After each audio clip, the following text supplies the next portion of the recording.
Hi guys, paano ba natin malalaman kung sino ang mga naghahagi sa atin o hinagisa natin sa Popo Live?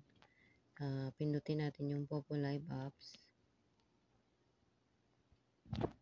Ayan.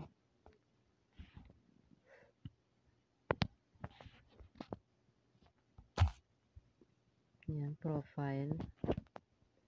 Ay, makikita mo dyan guys, friends, followers, visitors. Pipindutin natin yung coins. Ayan. Yan, dito mo makikita guys, yung mga nakukuha natin ng mga coins. Kunyari, nag-fireworks kayo, may pangalan din dito. Dito na fireworks. Kunyari, 49. Ito, reward sa treasure box. Yan. Tapos, dito naman sa points, makikita mo kung sino ang nagbigay sa'yo.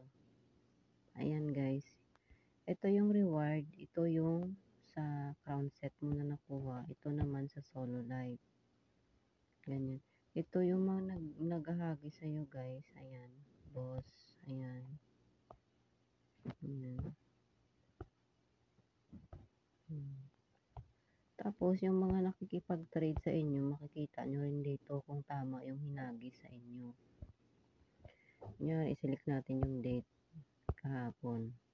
Kasi nag-trade tayo kahapon.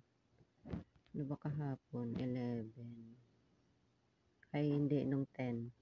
Sunday. Ayan, may reward tayo 800. Ayan. Ito guys, nakipag-trade tayo. Ayan. Ito, April 3,500.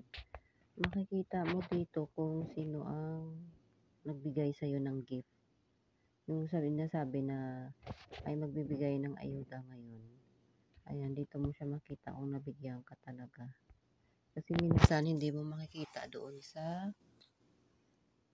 mismo sa party live kasi mahina yung signal, hindi siya nag-a-add. Kaya dito nyo po pwede i-check. Ayan guys, sana meron kayong natututunan sa